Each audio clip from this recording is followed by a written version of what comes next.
कल्याणी श्रूयते वा? श्रूयते महोदय।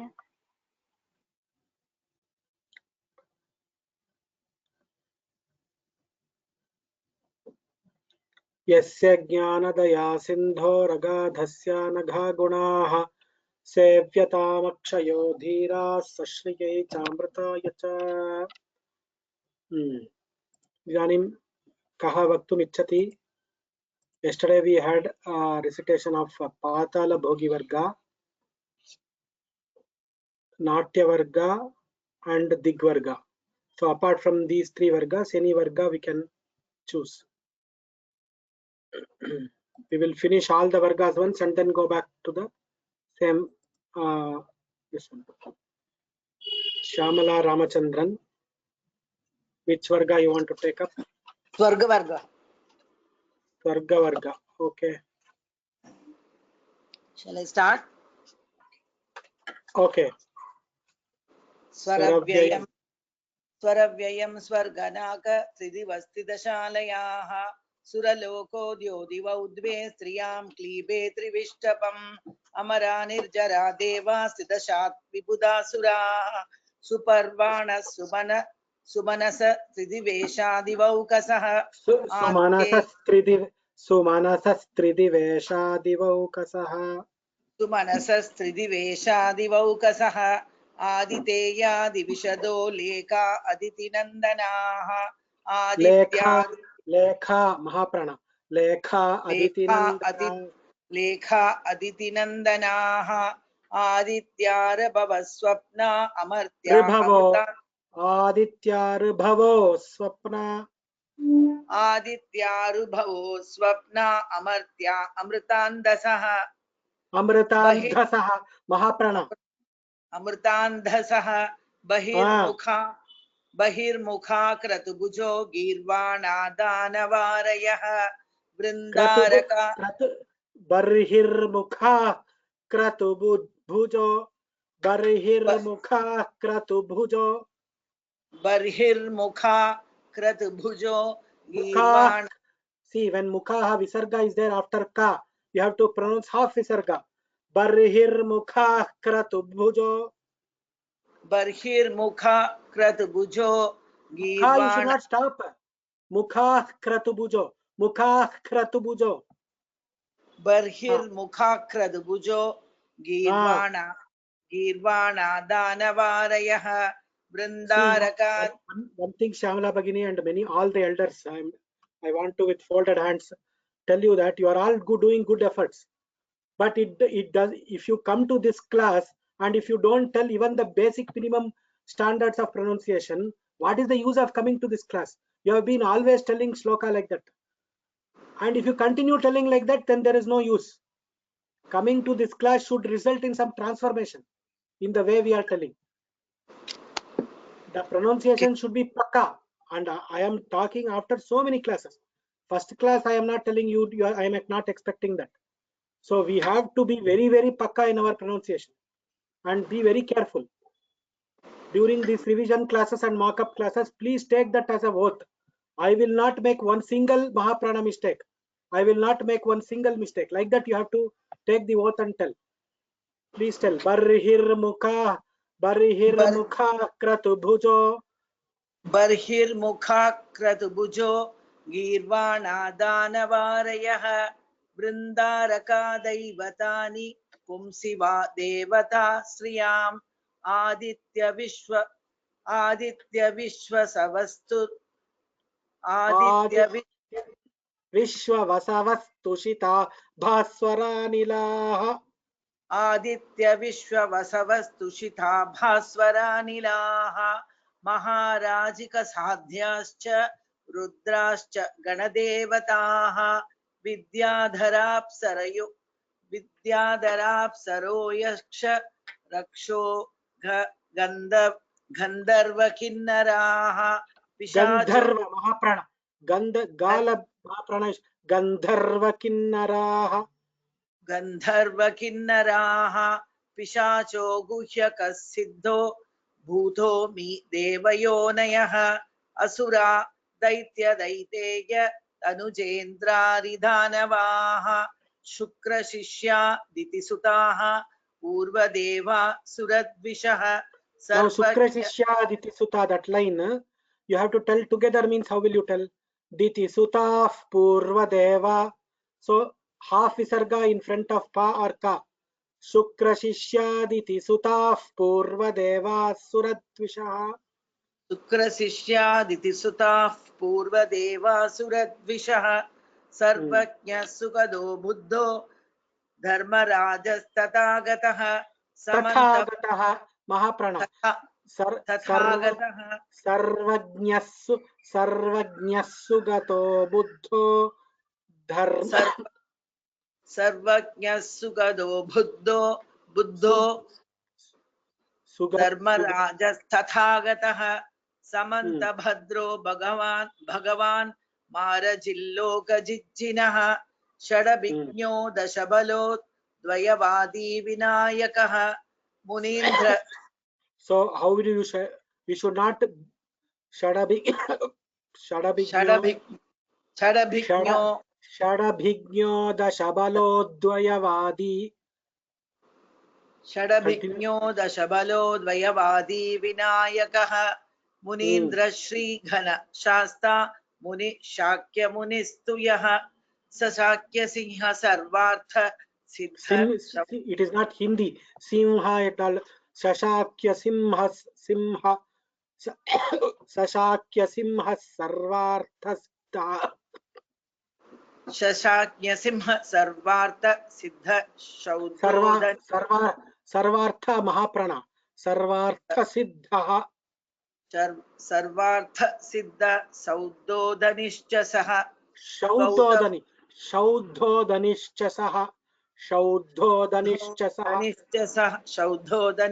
सह गौतमश्चार्कबन्धुश्च मायादेवी सुतश्च सह ब्रह्मात्मभूसुरश्चेष्ट परमेष्टि पितामहः हिरण्यगर्भ ब्रह्मात्मभूः सुरज्येष्ठ ज्येष्ठः ज्येष्ठ you cannot tell.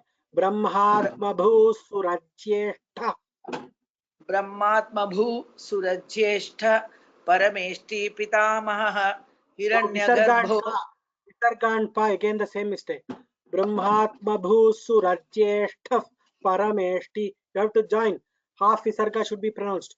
Brahmatmabhu surajyeshtha parameshti pitamaha. ब्रह्मात्मभूसुरज्येष्ठ परमेष्टि पितामहः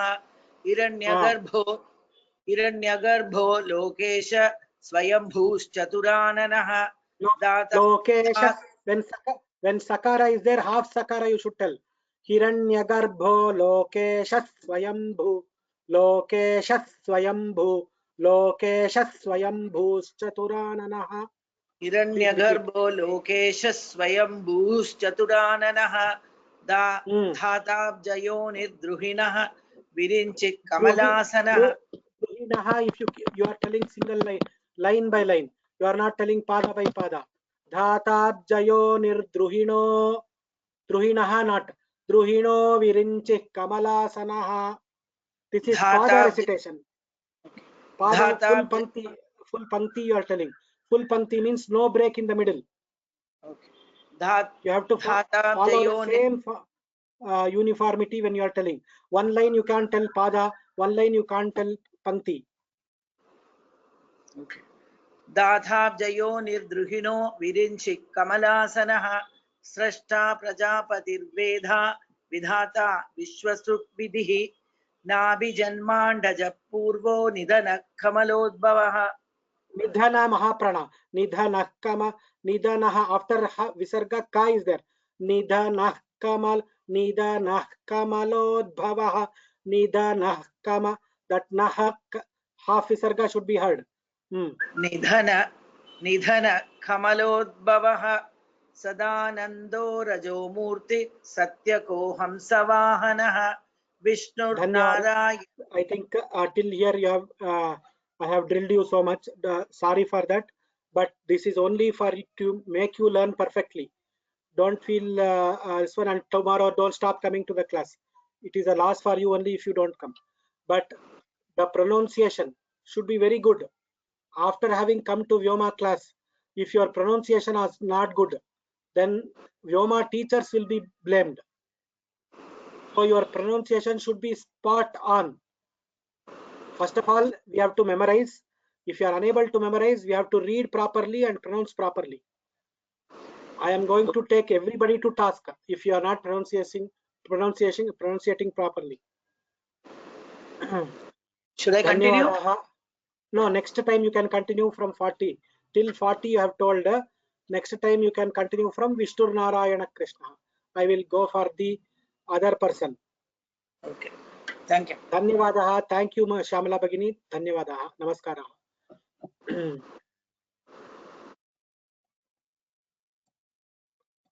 Anybody wishing to pronounce properly from Vishnu Narayana Krishna? Balam sir. Vishnu Narayana Krishna. Balam sir. Vishnu Narayana Krishna. Krishna.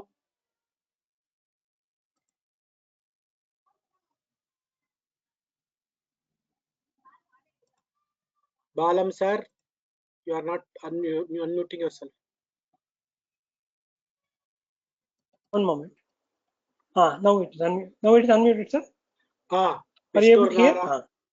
Vishnu Narayana Krishno Vaikunto Vishtarashravaha. Mahaprana sir, Vaikunto.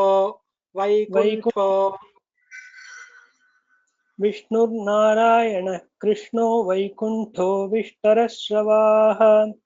Damodaro Hrishikesha Keshavo Madhava Swabhuhu. Daityari Pundarikaksho Govindo Garudadhvajah. पीताम्बरोच्युतशार्ङ्गी विश्वक्सेनो जनार्दनः Upendra इन्द्रावरजश्चक्रपाणिश्चतुर्भुजः पद्मनाभो मधुरिपुर्वासुदेवस्त्रिविक्रमः.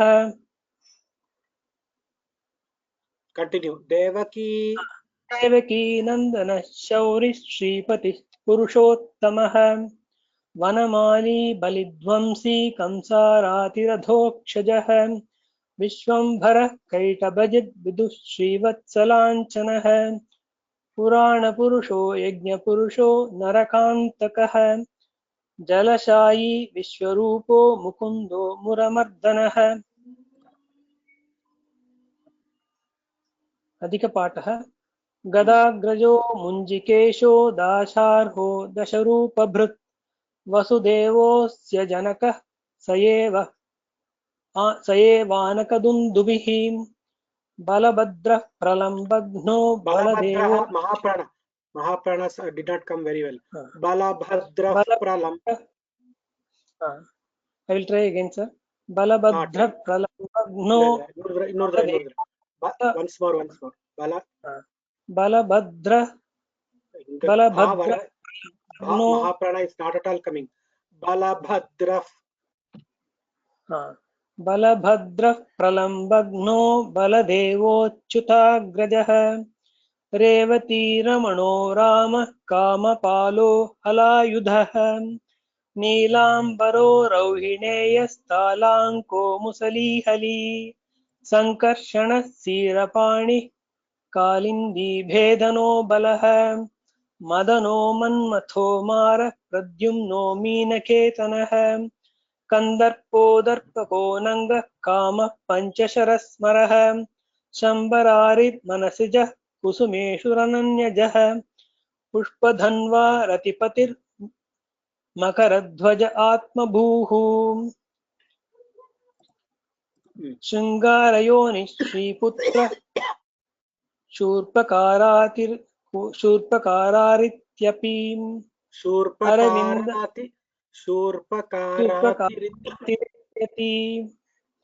शृङ्गारयोनिः श्रीपुत्र शूर्पकारातिरित्यपि अरविन्दमशोकं च च्यूतं च नवमल्लिकां नीलोत्पलं च पञ्चैते पञ्चबाणस्य सायकाः उन्मादनस्तापनश्च शोषणः स्तम्भनस्तथा तथा सम्मोहनश्च कामस्य पञ्चबाणाः प्रकीर्तिताः ब्रह्मसूर्विश्वकेतुः स्याद् अनिरुद्ध उषापतिः लक्ष्मी पद्मालया पद्मा कमला श्रीर्हरिप्रिया इंदिरा लोकमाता मा क्षीरोदतनया रमा भार्गवी लोकजननी क्षीरसागरकन्यका शङ्को लक्ष्मीः पते पाञ्चजन्यश्चक्रं सुदर्शनः कौमोदकी गदा खड्गो नन्दकः कौस्तुभो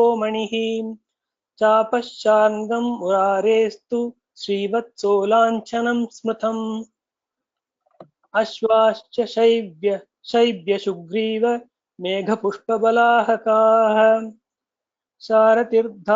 सारथिर्दारुको मन्त्री सारथि महाप्रण सारथिर्दारुको मन्त्री सारथिर्दारुको मन्त्री शुद्धवश्चानुजो गदः गरुत्मान् गरुडस्तार्क्ष्यो वैनतेयः खगेश्वरः नागान्तको विष्णुरथः सुपर्णः पन्नगाशनः शम्भुरीशः पशुपतिः शिवः शूली महेश्वरः ईश्वरः सर्व ईशानः शङ्करश्चन्द्रशेखरः भूतेशः खण्डपरशुर्गिरीशो गिरिशो मृडः मृत्युञ्जयः कृत्तिवासाः पिनाकी प्रमथाधिपः उग्रः Kapardi श्रीकण्ठः शितिकण्ठः कपालभृत् वामदेवो कपालभृत् that bha did not कपालभृत् कपालभृत् उग्रः Kapardi श्रीकण्ठः शितिकण्ठः कपालभृत् वामदेवो महादेवो विरूपाक्षस्त्रिलोचनः कृशानुरेता सर्वज्ञो धूर्जटिर्नीललोहितः हरस्मरहरो भर्गस्त्र्यम्बकस्त्रिपुरान्तकः गंगाधरोन्दकरिपुः क्रतुध्वंसी वृषध्वजः व्योमकेशो so you have Gangadha Andha two Mahapranas that both should come correctly. Gangadharondhakaripuh गंगाधरोन्धकरिपुः क्रतुध्वंसी वृषध्वजः व्योमकेशो भवो भीम स्थाणु रुद्र उमापतिः अहिर्बुध्न्योष्टमूर्तिश्च गजारिश्च महानटः कपर्दोस्य जटाजूटः पिनाको जगवन्धनुः प्रमथास्युः पारिषदा ब्राह्मीत्याद्यास्तु मातरः ब्राह्मी माहेश्वरी चैव कौमारी वैष्णवी तथा वाराही च ततेन्द्राणी चामुण्डा सप्तमातरः विभूतिर्भूतिरैश्वर्यम् अणिमादित्या अणिमा महिमा चैव गरिमा लघिमा तथा महिमा चैव गरिमा लघिमा तथा महाप्राण तथा तथा प्राप्ति प्राकाम्यमीशित्वं वशित्वं चाष्टसिद्धयः उमा कात्यायनी गौरी काली ऐवतीश्वरी धन्यवाद शिवा भवानी जी बोलिए tell me sir from here you can tell next time I will okay Uma Katyayani से उमा कात्यायनी धन्यवाद practice Mahaprana very sharply. Request you to practice. Request everybody to practice. Sri Lalita Sriram. See what has happened is initially when the classes started, everybody were very focusing on presentation. Now that we have learnt about more than 600 lines, everybody are very careless about the pronunciation. So I am very conscious about this, and that is why I want to bring back that pronunciation sharpness that everybody had. Everybody should pronounce it perfectly. Sri Lalita Sriram. Ram sir. Uma Katyayani solriya. Okay sir சொல்றேன். ஒரு நிமிஷம். उमा कात्यायिनी गौरी काली हैमवतीश्वरी शिवा भवानी रुद्राणी सर्वाणी सर्वमंगला अपर्णा पार्वती दुर्गा मृणानी चंडिका अंबिका आर्या दाक्षायिनी चैव गिरिजा मेनका स्मुदा कर्ममोटी तु चामुंडा चर्ममुंडा तु चर्चिका विनायको विघ्नराजद्वै मातुरगणाधिपाः अप्पेकदन्तहेरम्बा लम्बोदरगजाननाः कार्तिकेयो महासेनः षड्जन्माषडाननाः पार्वतीनन्दनः அது full line சொல்றச்சே कार्तिकेयो महासेनः शरजन्माषडाननः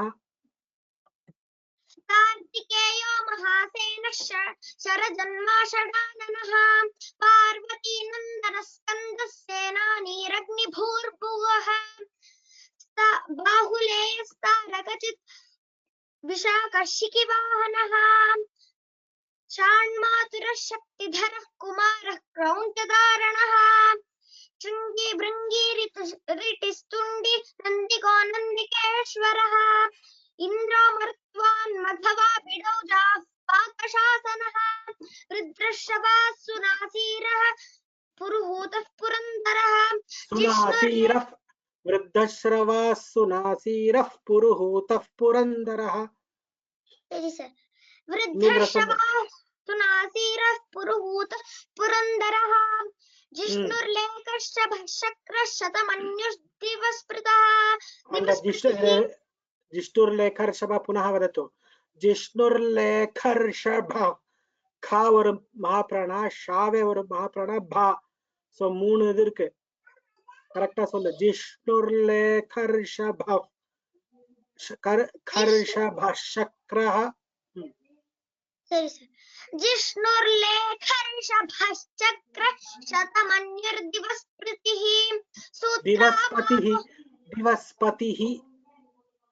दिवस्पतिः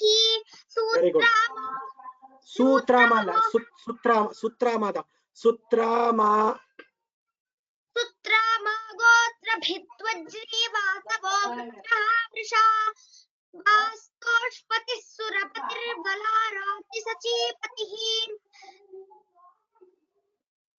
जम्भवेदी हरिहरस्त्वारान्नमुचिसूदनः संक्रन्दनो दुष्यवनः तुराषाण्मेघवाहनः मेघमहाप्राण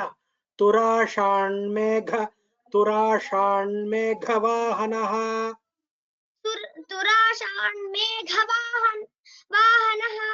आखण्डलः सहस्राक्ष रिपुस्तास्तु प्रिया आखण्डलः सहस्राक्ष रुभुक्षास्तस्य तु प्रिया आखण्डलः सहस्राक्ष रिपुस्तास्तस्य ஒரு நிமிஷம் சஹஸ்ராட்ச அங்க விசர்க சகார சொல்லக்கூடாது விசர்க லோப வந்திருக்கங்க ஆகண்டல சஹஸ்ராட்ச ருபுக்ஷாதஸ் ருபுக்ஷா ஆ இ உ ரு ரு ரு ருபுக்ஷா again you should not use ru and all repa is different ru is different rikara is different நூறுதர சொல்லாத அந்த லைன்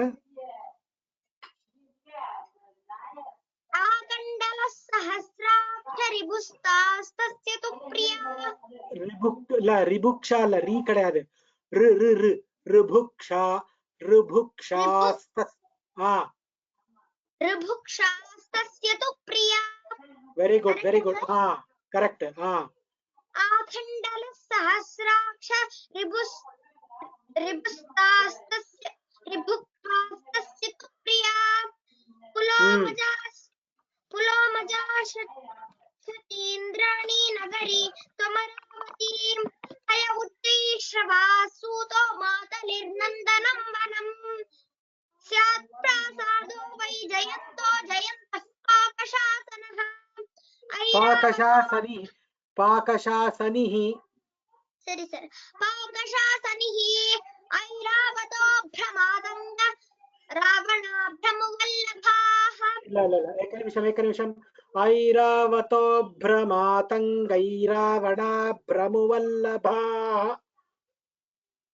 ऐरावतो भ्रमातङ्गैरावणाभ्रमवल्लभाः वेरी गुड ह्रादिनी वज्रमास्त्री स्यात् वज्रमस्त्री स्यात्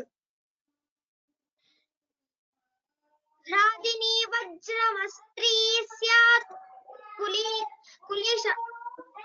कुलिशं भृधुरं पविः இன்னொரு அந்த லைன் கரெக்ட் இன்னொரு சொல்ல அந்த லைன் ह्रादिनी वज्रमस्त्री स्यात् कुलिशं भृधुरं वनं भृधुरं पविः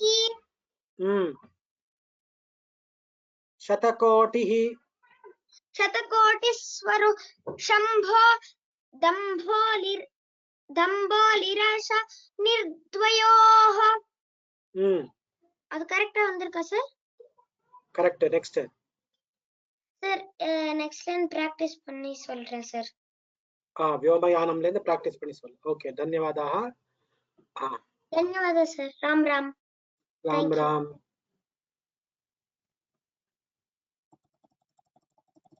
गीतिका भगिनी. नमस्कारं महोदय. व्योमयानम विमानोस्त्री. Full pankti you have to tell. Mahaprana, alpa prana, carefully you have to tell. Medium speed pronunciation. Don't go fast, don't go slow.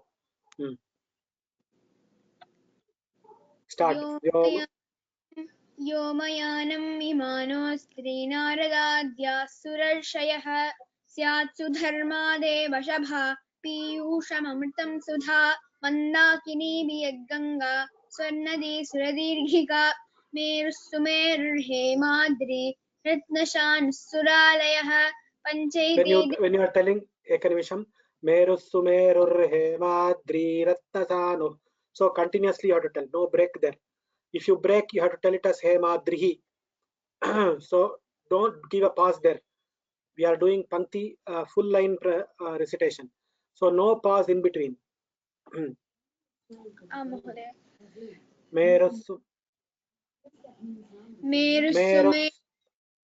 मेरुस्सुमेरुर्हेमाद्रिरत्नशानुस्सुरालयः पंचैते देवतरवो मन्दारः पारिजातकः सन्तानः कल्पवृक्षश्च पुंसिमा हरिचन्दनम्. No break again. Santana don't give that pause. Continue. Punah. सन्तानः कल्पवृक्षश्च पुंसिमा हरिचन्दनम् सनत्कुमारो वैधात्रः स्वर्वैद्या वश्विनी सुतौ. वैधात्र स्वर्वैद्या वश्विनी. No pause there. वैधात्र स्वर्वैद्या. सनत्कुमारो वैदात्र स्वर्वैद्या वश्विनी सुतौ नाचत्या वश्विनौ दश्रौ वाश्विनेयौ चिताबुभौ स्त्रियां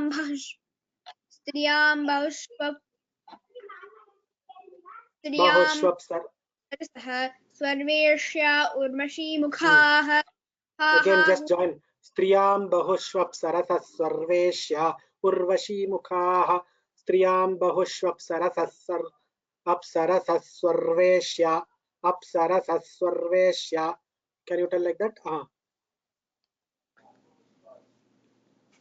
स्त्रियां बहुष्वप्सरसः सर्वेश्या उर्वशीमुखाः. Very good. Very good. Gritachi Adhika Pata is there. Please see the screen. Gritachi Menakarambha. Can you read that? Gritachi Menakarambha. Can you repeat? It is there in the screen. I am showing on the screen. Gritachi Menakarambha Urvashi Chatilottama.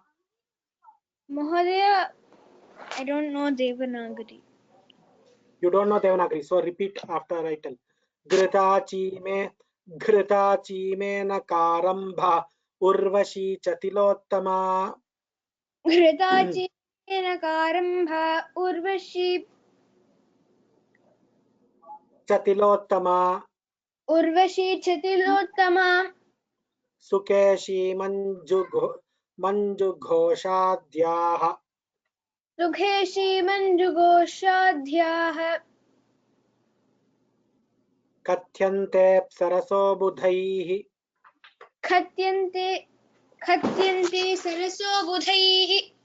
Now just I wanted to share with you that this website is there. No, it is multilingual website. So which script you know to read? Which script you know to read? English or Telugu, or which script you know to read? English Mahodaya. So English, you can select English there, and this entire thing will come in English. Okay, you can just try out in your house after the class. You can actually look at the entire website in English. Mahodaya. Next, ha ha hu hu. Can you please continue? Ha ha hu huश्चैव माध्या गन्धर्वास्त्रिधिवौकसाम् अग्निर्वैश्वानरो वह्निर्वीतिहोत्रो धनञ्जयः कृपीटयोनिज्वलनो जाता वेदास्तनूनपाति Jata is not Jata Vedast. Jata Vedastanunapat. Jata.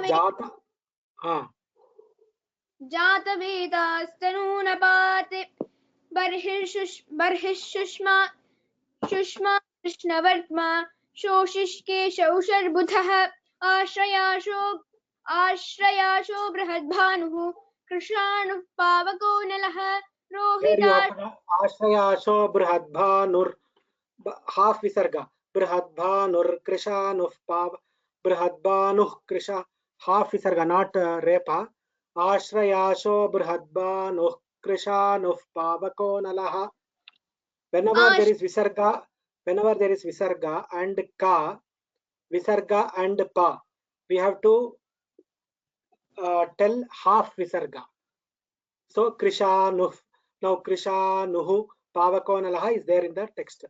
Krishanuh Pav. What we do, we do not pronounce the visarga fully. We pronounce it as Krishanuh Pavakonalaha, like that. Brihadbanuh Krishanuh Pavakonalaha Ashrayasho. Now can you repeat? आश्रयाशो बृहद्भानुः कृशानुः पावको नलः. Very good. Next. रोहिताश्वो वायुसखः शिखावानाशुषुक्षणिः हिरण्यरेताहुतभुग्दहनो हव्यवाहनः सप्ताच्चिद्दमुना शुक्रश्चित्रभानुर्विभावसुः सुचिरपित्तमोर्वस्तुवाडवो वटवानलः वह्नेर्द्वयोज्ज्वालकील वर्चिर्हेतिः शिखास्त्रियां त्रिषु स्फुलिङ्गो सन्तापः सञ्ज्वरः समौ उल्कास्यान्निर्गतज्वाला भूतिर्भसितभस्मनि क्षारो रक्षा च दावस्तु दवो वनहुताशनः धर्मराजः पितृपतिः समवर्ती परेतरात् कृतान्तो यमुना भ्राता शमनो यमराड्यमः कालो Don't request you to not to stop in between. Kalo dandadhara shraddha devo vaivas. Continuously you tell. Hold the breath and continuously you tell. You are just a young child.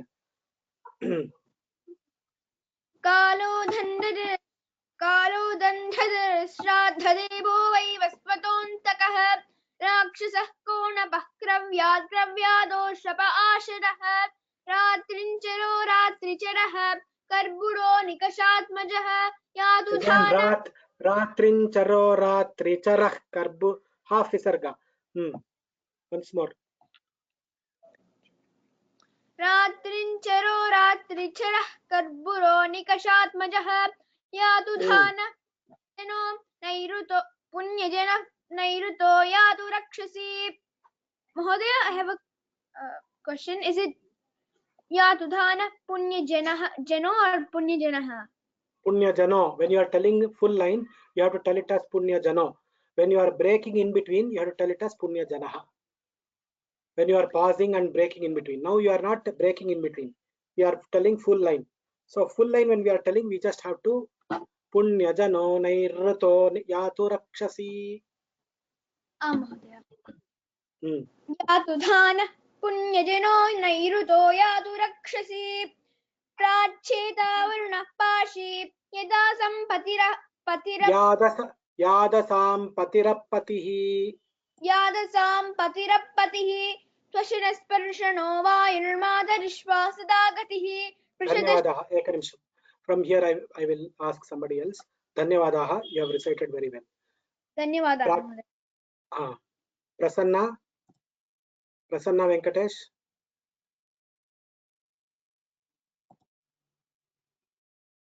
Prasanna.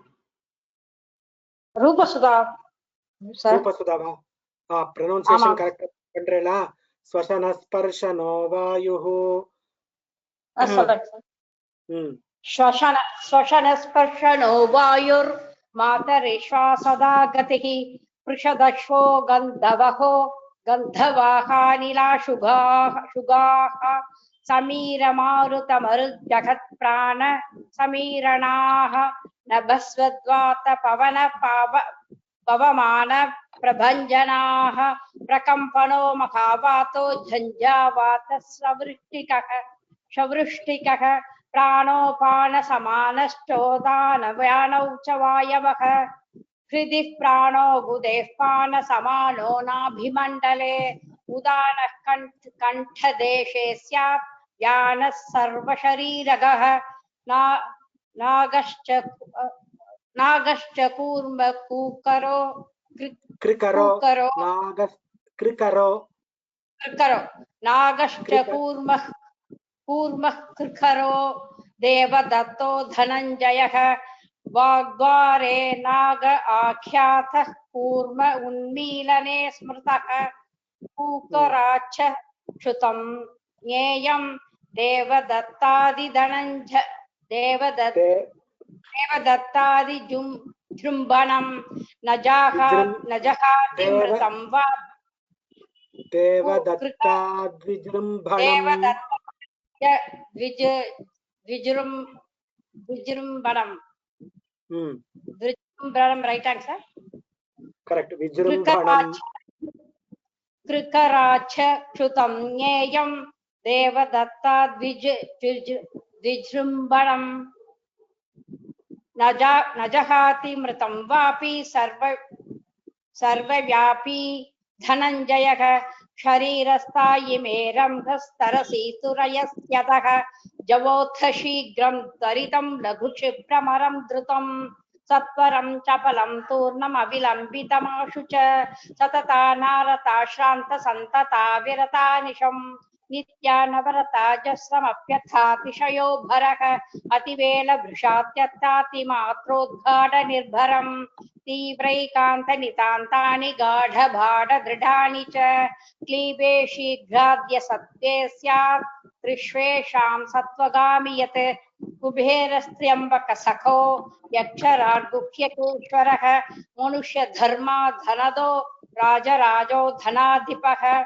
Kinnaresho Vaishravana Paulastyo Naravahanaka Yakshaika Pingaila Vilakshida Punya Janesharaha Astyodyanam Chaitra Ratham Putrastu Nalakubarah Kailasasthana Malaka Purvimanam Tupushpakam Syat Kinnarah Kim Purushasturangavadano Mayoho Nidhirnasheva Dhirveda Padma Shankadayo Nidhehe Maha Padmascha Shanko Makarakachapau Iti Vargaha Mukunda Kunda Neelash. Last line one irukku. Mukunda Kunda Neelashcha Mukund Maha Padmascha Shanko Makarakachapau Mukunda Kunda Neelashcha Kharvashta Nidhayo Navaka Iti इति स्वर्गवर्गः व्योमवर्गः சொல்லட்டுமாங்க sir? இல்ல இன்னைக்கு இதோட இருக்கட்டும். சரி. சமயக் உக்தம் பவத்யா சாத்தி நான் ரொம்ப நாளா சொன்னேன் இன்னைக்கு. மகாபிராண கான்சென்ட்ரேட் பண்ணி சொன்னேன். ధన్యవాదాలు. Sir thank you sir. ధన్యవాదాలు. இன்னும் கொஞ்சம் இம்ப்ரூவ்மென்ட் பண்ணிக்கணும். மகாபிராண line continuous recitation, everything has to be improved. So thank you very much for everybody for the intention of the teacher is not to scold the students but to improve the students. So as long as you understand that, after having coming to this class, if it can't pronounce properly, people will only scold the teacher. What kind of a teacher? Who is the teacher who taught you? So let us practice this properly. धन्यवादाः. स्वस्ति प्रजाभ्यः परिपालयन्तां न्यायेन मार्गेण महिषाः गोब्राह्मणेभ्यः शुभमस्तु नित्यं लोकाः समस्ताः सुखिनो भवन्तु. Kalyan Raman Mahodaya, I am seeing your question now. So tomorrow you can chant some slokas. Tomorrow I will give you the chance.